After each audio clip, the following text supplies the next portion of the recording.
guys that are really good at MMA submissions off their back, like Oliveira. Oliveira's real good. It's so crisp, though. When he gets those moments, those openings, just crisp. Yep.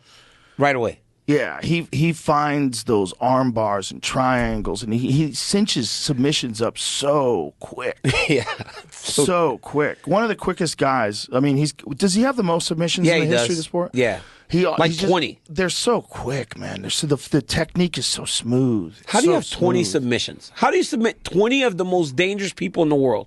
The dude's a beast. I remember his first submission win in the UFC with Efrain Escudero. Yeah. Remember he hopped on his back? You know that was here? Was it here? That was actually in Austin, I believe. There was a guy that came into a meeting today and said, my first pro fight, I was in Texas. He saw, I watched Efrain Escudero fight against Charles Oliveira, excuse me. But he's a beast, man. Like, these dudes are, the fighters today are just They crazy. keep getting better. It's next level every time. Every time. Every time. I bet when you go back, because you do a lot of, like, rewatching fights. Yeah. When you go back to the days before, whenever I was watching as a fan, thinking, unbelievable to watch Chuck Liddell and Tito Ortiz and these guys fight it. The way that they fought today, it's like prehistoric.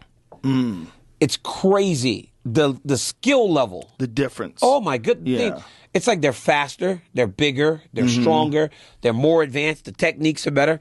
And it happens in every sport, right? But in MMA now, you're seeing it. And it's like... Chuck was just like a marauder. He was crazy, wasn't he? He was a marauder. I mean, the thing about Chuck was he had an iron chin. He did. And he was not scared to take shots. He would just wade into the fire. I mean, he was very skillful. Yes. But he was also willing to put himself in danger. He also knew that if you hit him, he could take it. Yeah. But if he got to you, you were going down. Yeah. He or had it would full confidence in his power. Or it would affect you so much that you would start to kind of turn away and then you're fucked. Then he would get you. You remember the Babalu fight?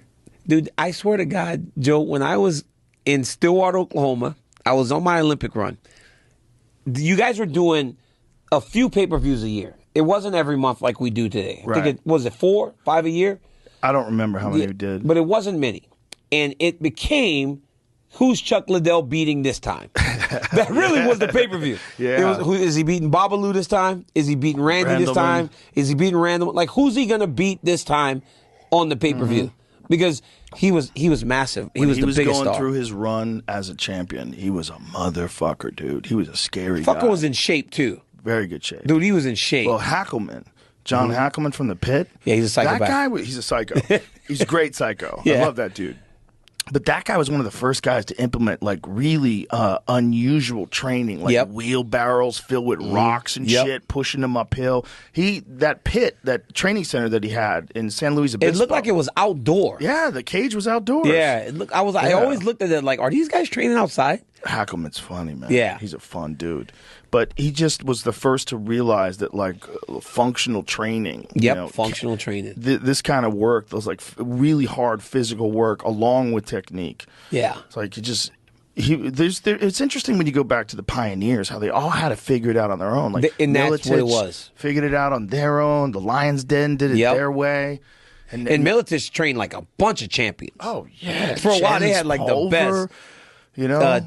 Pulver, Robbie was in that gym. Matt Hughes was in that gym. Tim Sylvia was in that gym. They all were in that same gym. Bro, the Tim Sylvia that knocked out Rico Rodriguez was a scary man. A big dude, too. He was jacked back then, too. You remember how jacked he got? Yeah, he was big. This is pre-USADA. Remember those days? Oh, my goodness. Everybody was saucy. And USADA's going again. Yeah. USADA's going again. Yeah, but they're going to have a new But they're going to have a testing program. Yeah, they're going to have a testing It's too big now to go back to those days. Yeah, I don't think they're going to let them use peptides, which I think is a mistake. I always told people, I said, I fought guys on steroids early in my career. You had to.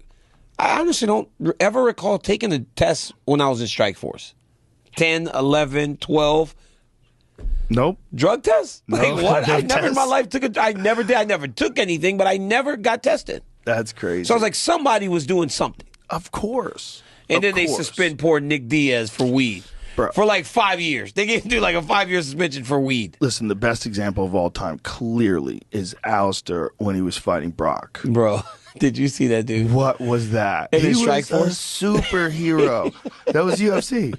No, yeah, he fought him, but before even in Strikeforce. I mean, when he was beating them dudes up in Strikeforce. Oh, yeah, when he was beating dudes up in when he Strikeforce. kicked Brock in the side, though. Bro, he was so terrifying when he was saucy. Yeah, when he was like full Alistair Ream, He's tiny now. 265. I know, it's crazy. He's a vegan now. That's what he's like, not eating meat anymore. No meat. That's impossible. And he's weighs like 190. It looks like. Yeah, there this he is is. Uber Ream, son. Look at him in the dream. Look at him in the dream. Look at him in the dream. Dude. Oh my God. Uber Ream was a motherfucker. But it's like that's. I mean, you need a bunch of things to be Uber Ream. Obviously, you need talent. You got to have skill too. He was really very skillful. Also, just tough as shit and not afraid. I mean, that guy got KO'd a bunch of times, and always fought. Just always fought like a warrior. You know what? He was a scary kickboxer. You know what the problem with that was with Alistair though? You could see when he stopped. Because he wasn't as sure of himself. Yeah. He had become so reliant on those abilities that, not even the ability, because he never lost the ability. He had become reliable on the comfort of knowing the stuff that he had done prior would make sure he's not tired. Right. He was more in shape. He had more muscle. And it messed with him towards the end of his career. Of course, it had to. It has to. He had to know what an advantage it was having it. Yeah. Look, if he had come along in an era of no testing, he goes down as one of the greatest heavyweights of all time. And he still is. I still think he is. Yeah, I still think he's one of the best of all time. He's a great fighter, man. Dude, he won everything. Yeah.